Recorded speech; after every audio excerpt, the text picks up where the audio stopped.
Yes. Thank you, sir. My first question is for General Kane, Mary Margaret with the Daily Wire. You said that the attacks by Iran so far are below the threshold of restarting major combat operations. What is that threshold?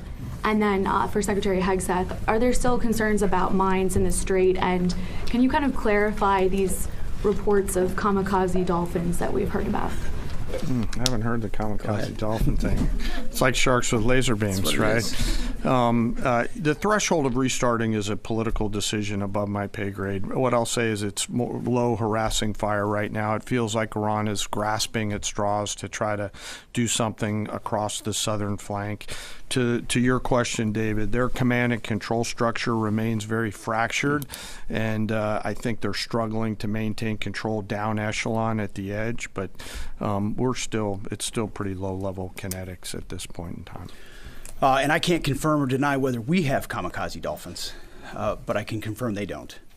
Ultimately, any follow-on effort, if there are mines identified, would be something that some of our units could undertake or the world could undertake. But right now we know we have a lane of safe passage that commercial shipping can flow through. Thank you, Secretary Hegseth. Last 24 hours or so, Iran's fired at us, we fired at Iran. Just going to ask you more directly, is the ceasefire over? No, the ceasefire is not over. Ultimately, this is a separate and distinct project, and we expected there would be some churn at the beginning, which happened. And we said we would defend and defend aggressively, and we absolutely have. Iran knows that. And ultimately, the president's going to make a decision whether anything were to escalate into a violation of a ceasefire. But certainly we would urge Iran to be prudent in the actions that they take to keep that underneath this threshold. This is about the straits. This is about freedom of navigation. This is about international waterways.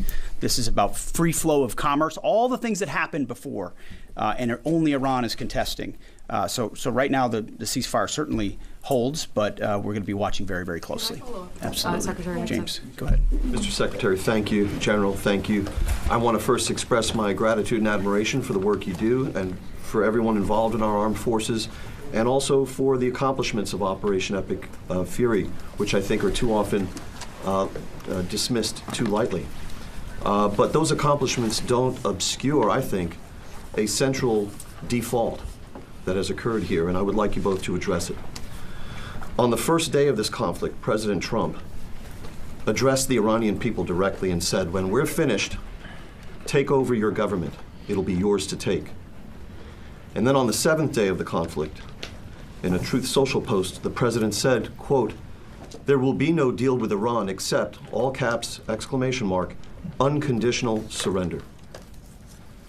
What happens to that pledge to the Iranians?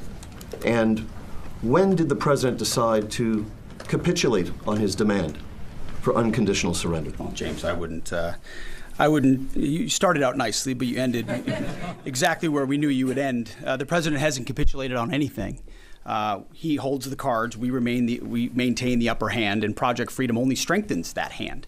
And so he will ensure that whatever deal is made or whatever end state is reached creates ensuring that Iran never has a nuclear weapon, which is number one, and he's been focused on that, and the deal and discussions are centered on that. And what the Iranian people take advantage of after the fact is up to them, and he's been very clear about that. And maybe you do it now, maybe it happens later, but ultimately he's also been clear, we're not going to entangle this into some nation-building project.